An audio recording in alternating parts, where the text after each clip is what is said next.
नमस्कार। ज्योतिष शास्त्र में श्रद्धा और विश्वास रखने वाले सभी जातकों का पारलौकिक जगत चैनल में बहुत बहुत स्वागत है। ग्रहों के राजाधिराज भगवान भुवन भास्कर सूर्यदेव 17 अगस्त 2022 को राशि परिवर्तन करेंगे और अपनी वर्तमान राशि कर्क राशि को छोड़कर स्वराशि सिंह राशि में गोचर करेंगे और सूर्य का सिंह राशि में ये गोचर 16 सितंबर तक रहेगा। सूर्य का ये गोचर एक माह तक विशेष महत्व का है और अत्यंत श्रेष्ठ फल देने वाला है, क्योंकि सूर्य का गोचर अपनी ही राशि सिंह राशि में हो रहा है। कोई भी ग्रह जब स्वराशि, मित्र राशि या उच्च की राशि में गोचर करता है तो अत्यंत श्रेष्ठ फल प्रदान करता है और मेष राशि के लिए सूर्य का ये गोचर और भी महत्वपूर्ण हो जाता है, क्योंकि आपकी गोचर कुंडली में एक नहीं दो दो विपरीत राजयोग बन रहा है और साथ ही साथ शनिदेव शश महापुरुष राजयोग का निर्माण भी कर रहे हैं। तो इन ग्रह स्थितियों का मेष राशि के जातकों के जीवन पर क्या प्रभाव पड़ेगा, इसी का विश्लेषण करेंगे इस वीडियो में। ये विश्लेषण आपकी चंद्र राशि के आधार पर किया जा रहा है और वीडियो के अंत में आपको सूर्य के उपाय भी बताएंगे। तो चलिए वीडियो शुरू करते हैं। मेष राशि के जातकों के लग्न के स्वामी हैं मंगल, जो कि कुंडली के धन भाव में गोचर कर रहे हैं। देवगुरु बृहस्पति कुंडली के 12वें भाव में विपरीत राजयोग बना रहे हैं और बुध 21 अगस्त से अगले 2 महीनों तक 65 दिनों तक कुंडली के 6ठे भाव में विपरीत राजयोग का निर्माण करेंगे। सूर्य का गोचर कुंडली के 5म भाव में है और सूर्य की दृष्टि लाभ भाव पर पड़ेगी। देवगुरु कुंडली के भाग्य भाव के स्वामी हैं और इस तरह से चारों ही महत्वपूर्ण भावों में शुभ ग्रहों का गोचर है और शुभ ग्रहों की दृष्टि पड़ रही है या शुभ ग्रह इन भावों के स्वामी हैं। इसलिए 17 अगस्त से 16 सितंबर तक का समय आपके जीवन में विशेष लाभ की स्थिति लेकर के आ रहा है। सूर्य के राशि परिवर्तन के प्रभाव को समझने के लिए मैं आपको एक सिंपल सा लॉजिक समझाता हूँ। कोई भी व्यक्ति जब उच्च पद को धारण करे, जीवन में बुलंदियों को स्पर्श करे, धन धान्य से परिपूर्ण हो, शासन सत्ता का स्वामी हो, दूसरे शब्दों में जीवन में उच्चतम स्थिति में हो, तो सबसे ज़्यादा लाभ किसे पहुंचाएगा? सीधी सी बात है कि जो उसके मित्र होंगे, संबंधी होंगे, जो उसके करीबी होंगे। और हानि किसे पहुंचाएगा? जो उसके शत्रु होंगे। ठीक यही बात सूर्य पर लागू होती है। सूर्य ग्रहों के राजा हैं। शासन, प्रशासन, राजनीति, न्यायिक सेवा और विदेश सेवा के, सरकारी नौकरी के कारक हैं। सूर्य आत्मा हैं, बल हैं, तेज हैं, प्रकाश हैं। सूर्य पिता हैं। सूर्य आपके आत्मबल, आत्मविश्वास और आत्मसम्मान के कारक हैं। और यही सूर्य जब बलवान स्थिति में होंगे तो सबसे ज़्यादा लाभ कुंडली में उन भावों को मिलेगा जिनके स्वामी सूर्य के मित्र हैं, या दूसरे शब्दों में जिन भावों के स्वामी मंगल, चंद्रमा, बुध और गुरु हैं, उन भावों के प्रभाव में वृद्धि होगी। तो धन भाव के प्रभाव में वृद्धि होगी, सुख भाव के प्रभाव में वृद्धि होगी, 12वें भाव और अष्टम भाव के प्रभाव में वृद्धि होगी, भाग्य भाव के प्रभाव में वृद्धि होगी और छठे भाव, तीनों ही त्रिक भाव, छठे, 8वें और 12वें भाव, ये आपको शुभ फल देंगे, जबकि तीनों ही भाव अशुभ फल देने के लिए जाने जाते हैं। इसी बात को मैं और अधिक स्पष्ट कर दूं वर्तमान स्थिति से। आज है 16 अगस्त। सूर्य 17 जुलाई से आपकी कुंडली के चतुर्थ भाव में गोचर कर रहे हैं। आज भी चतुर्थ भाव में ही गोचर कर रहे हैं और शनि की दृष्टि सूर्य पर पड़ रही है। सूर्य की दृष्टि शनि पर पड़ रही है। चतुर्थ भाव और दशम भाव, सुख भाव और कर्म भाव दोनों ही प्रभावित हो रहे हैं। शत्रु माने जाते हैं सूर्य और शनि, और ये स्थिति 17 अगस्त तक है। अब मैं जो आपको बताने जा रहा हूँ उसे ध्यान से समझिएगा, और अगर आपके जीवन में ऐसा ही हो रहा है तो कमेंट करके ज़रूर बताइएगा। आपके भौतिक सुखों में कमी आई होगी, प्रॉपर्टी संबंधी कोई ना कोई विवाद उत्पन्न हुआ होगा, माता का स्वास्थ्य खराब हुआ होगा, चाचा ताऊ भाई बहनों से भी संबंध खराब हुए होंगे। वाहन खरीदना चाहते थे लेकिन नहीं खरीद पाए होंगे, या खरीदा होगा तो कोई न कोई विवाद आया होगा। कार्यों की गति धीमी हो गई होगी। कार्य क्षेत्र में विघ्न बाधाएं आई होंगी। बनते बनते कार्य आपके बिगड़ गए होंगे। और भाग्य का साथ तो बिल्कुल भी नहीं मिला होगा। भागदौड़ ज़्यादा रही होगी लेकिन रिजल्ट ज़ीरो। छोटे भाई बहनों, पड़ोसियों, मित्रों से भी बिला वजह तनाव की स्थिति बनी होगी। शासन प्रशासन में कोई काम था तो उसमें भी बाधा आई होगी। कहीं यात्रा देशाटन पर जाना चाह रहे थे, घूमने फिरने जाना चाहते थे, वो कार्यक्रम भी बनते बनते बिगड़ गया होगा। पिता से मतभेद हुआ होगा। दाम्पत्य सुखों में कमी आई होगी। मन में भटकाव की स्थिति बनी होगी। किसी भी काम में मन नहीं लगा होगा। और शिक्षा, प्रतियोगिता, विवाह संबंधी कार्यों में भी रुकावट आई होगी। अगर ऐसा हुआ है आपके साथ 17 जुलाई से अब तक, तो कमेंट करके ज़रूर बताइएगा। और जैसे ही सूर्य राशि परिवर्तन करेंगे 17 अगस्त को, ये सारी स्थितियां समाप्त हो जाएंगी। तो चलिए राशि परिवर्तन के प्रभाव के बारे में बात करते हैं। मेष राशि के जातकों के लिए सूर्य का ये राशि परिवर्तन अत्यंत शुभ है, क्योंकि सूर्य का गोचर कुंडली के सर्वाधिक शुभ भाव पंचम भाव में हो रहा है। पंचम भाव संतान और शिक्षा का होता है। और जो लोग छात्र हैं और किसी परीक्षा की तैयारी कर रहे हैं, उनके लिए सफलता के प्रबल योग लेकर के आ रहा है सूर्य का ये राशि परिवर्तन। अगर आपकी जन्म कुंडली में सूर्य अच्छी स्थिति में हुए तो 17 अगस्त से 16 सितंबर तक का जो समय है, ये नौकरी प्राप्ति के लिए बहुत ही बेहतर समय रहेगा। पंचम भाव संतान का होता है और संतान की तरक्की आपको सुनने को मिलेगी, देखने को मिलेगी। पंचम भाव किसी नए कार्य की शुरुआत के लिए भी अच्छा होता है। और जो लोग शासन प्रशासन, राजनीति या सरकारी सेवा में हैं, उनके लिए भी ये गोचर बहुत अच्छा है। आपकी राशि के स्वामी हैं मंगल।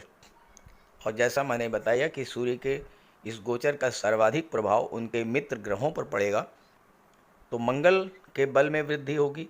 और मंगल की दृष्टि सूर्य पर पड़ रही है तो सूर्य के बल में भी और वृद्धि होगी। तो जो जातक IAS, IPS, सिविल सर्विसेज की तैयारी कर रहे हैं, उनके लिए बहुत अच्छा रहेगा। उनके उत्साह में वृद्धि होगी, परिश्रम करने की क्षमता बढ़ेगी, नई ऊर्जा का संचार उनके भीतर होगा। और जो जातक आर्मी, एयरफोर्स, मिलिट्री में जाना चाहते हैं, या फिर गेम्स और स्पोर्ट्स से जुड़े हुए हैं, पुलिस विभाग में जॉब करना चाहते हैं, या पैरामिलिट्री फोर्सेज में जाना चाहते हैं, इंजीनियरिंग या टेक्निकल फील्ड की तैयारी कर रहे हैं, ऐसे सभी जातकों के लिए सूर्य का ये गोचर बहुत ही अच्छा है।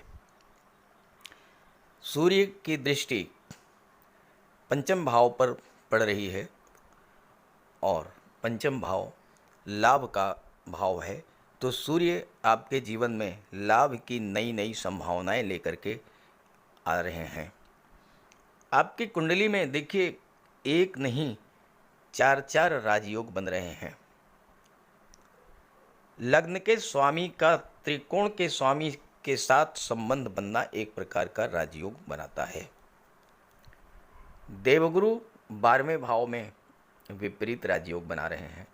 बुध 21 अगस्त से अगले 65 दिनों तक छठे भाव में राजयोग का निर्माण करेंगे। और शनिदेव कुंडली के दशम भाव में शश राजयोग का निर्माण कर रहे हैं। और शश राजयोग इतना श्रेष्ठ राजयोग होता है कि जिस जातक की कुंडली में बन जाए, उसे जीवन में हर क्षेत्र में सफलता मिलती है। और साथ ही साथ शनिदेव आयु के भी कारक होते हैं, तो शनिदेव आयु में भी आपकी वृद्धि करेंगे। मंगल धन भाव के स्वामी है, तो आपके लिए धन संचय के योग बनेंगे। साथ ही साथ बुध छठे भाव में राजयोग बना रहे हैं। विपरीत राजयोग कैसे बनता है? जब छठे, 8वें और 12वें भाव का स्वामी छठे, 8वें और 12वें भाव में ही गोचर करे। देखिए, छठे भाव के स्वामी बुध हैं और छठे भाव में ही गोचर कर रहे हैं, 12वें भाव के स्वामी देवगुरु हैं और 12वें भाव में ही गोचर कर रहे हैं। तो छठे भाव में भी और 12वें भाव दोनों में विपरीत राजयोग बन रहा है। बुध क्या करेंगे यहाँ पर? छठा भाव कर्ज का, शत्रुता का, रोग का होता है, कंपटीशन, इलीगल एक्टिविटीज़ और ननिहाल पक्ष का होता है। किसी पुरानी स्वास्थ्य संबंधी समस्या से आपको मुक्ति मिलेगी। कोई पुराना कर्ज है वो आपका उतर जाएगा। कोर्ट कचहरी में कोई मैटर काफ़ी दिनों से पेंडिंग था, उसमें फैसला आपके पक्ष में आ सकता है, या फिर सुलह समझौते के आधार पर वो मुकदमा ख़त्म हो सकता था। किसी से कोई प्रॉपर्टी विवाद था, कोई शत्रुता थी, वो दूर होगी। प्रतियोगी परीक्षाओं में आपको विजय हासिल होगी। और देवगुरु 12वें भाव में विपरीत राजयोग बना रहे हैं, तो आपको विदेश से संबंधित किसी भी कार्य में बहुत बड़ी सफलता के योग बनते हैं। क्योंकि बुध की दृष्टि गुरु पर और गुरु की दृष्टि बुध पर पड़ रही है, और बुध होते हैं व्यापार के कारक। तो ऐसी दशा में विदेशी व्यापार में आपको बहुत अच्छी सफलता मिलने जा रही है। और चूँकि छठा भाव नौकरी का भी होता है, कंपटीशंस का होता है, अगर आप किसी विदेशी कंपनी में प्रयास करेंगे, किसी मल्टीनेशनल कंपनी में, तो वहाँ भी आपको नौकरी मिल सकती है। आईटी सेक्टर में, मैनेजमेंट के क्षेत्र में, कंप्यूटर या कम्युनिकेशन के क्षेत्र में, या फिर मार्केटिंग के क्षेत्र में और इंश्योरेंस के क्षेत्र में भी आपको सफलता मिलेगी बुध के प्रभाव से। 12वां भाव खर्चों का होता है, खर्चे बढ़ेंगे, लेकिन चूंकि विपरीत राजयोग बन रहा है इसलिए खर्चे कम हो जाएंगे। देखिए, राजयोग और वो भी विपरीत, तो अशुभ प्रभावों को शुभ प्रभाव में बदलेगा, तो खर्चे बढ़ने के स्थान पर खर्चे आपके कम होंगे। और मंगल चूंकि धन के भाव में गोचर कर रहे हैं और देवगुरु के मित्र हैं, ऐसे में धन संचय होगा प्रॉपर्टी के रूप में। मंगल भूमि पुत्र हैं, तो जमीन जायदाद प्रॉपर्टी आप खरीद सकते हैं इस गोचर काल में। सूर्य राजा हैं और शासन प्रशासन के कारक हैं, और पंचम भाव में स्वराशि में गोचर कर रहे हैं। आपको पद प्रतिष्ठा प्रमोशन का लाभ दिलाएंगे, व्यापार में उन्नति होगी। 11वें भाव पर दृष्टि पड़ेगी तो आपकी आय में वृद्धि होगी। सूर्य का गोचर कुल मिलाकर के बहुत ही शुभ है आपके लिए। आपके कॉन्फिडेंस लेवल में वृद्धि होगी, एक्टिविटी आपकी बढ़ेगी, एनर्जी लेवल आपका बूस्टअप होगा, और छात्रों को एग्ज़ाम या इंटरव्यू में सफलता मिलेगी। प्रेम संबंधों में भी एक नई ऊष्मा, नई ऊर्जा देखने को मिलेगी, और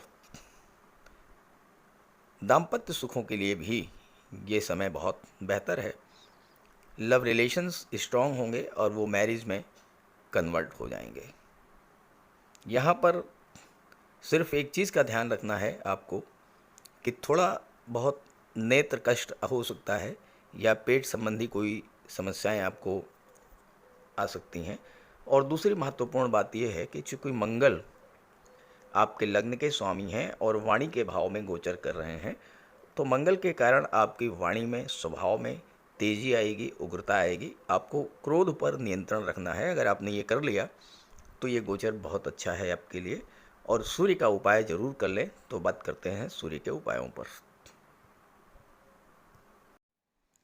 अगर अभी तक आपने सूर्य देव का उपाय नहीं किया है तो अवश्य कीजिए। सूर्य देव की आराधना करें। खास करके छात्रों को या जो कॉम्पिटिटिव एग्ज़ाम्स की तैयारी कर रहे हैं उन्हें तो सूर्य के उपाय अवश्य करने चाहिए। सूर्य आत्मा के कारक हैं।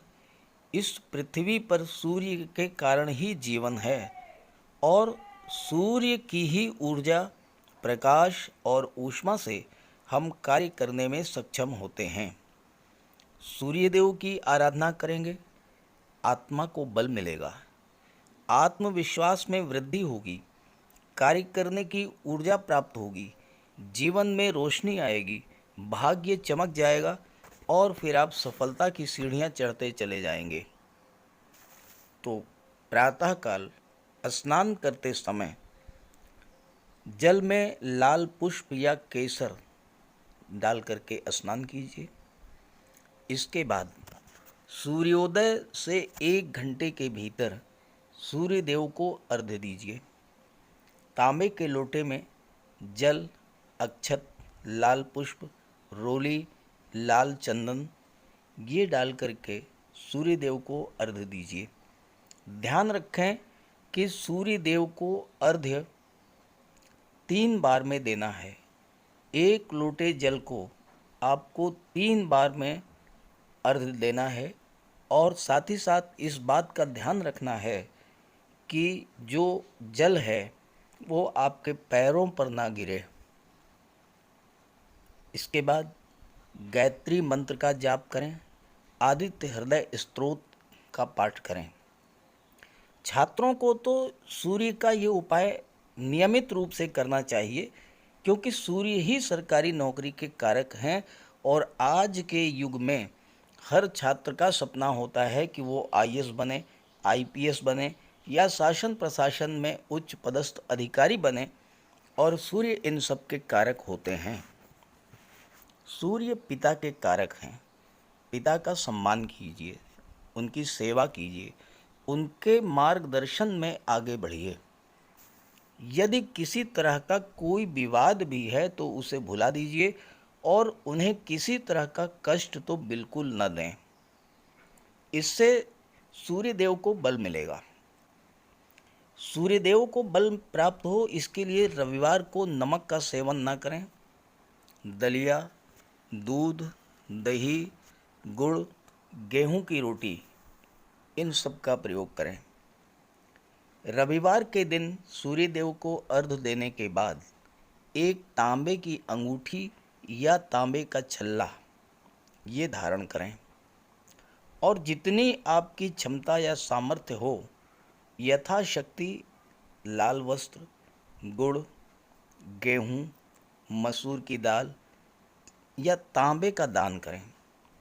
गौ माता की सेवा करें, उन्हें रोटी दें, चींटियों को चीनी दें, मछलियों को आटे की गोली खिलाएं।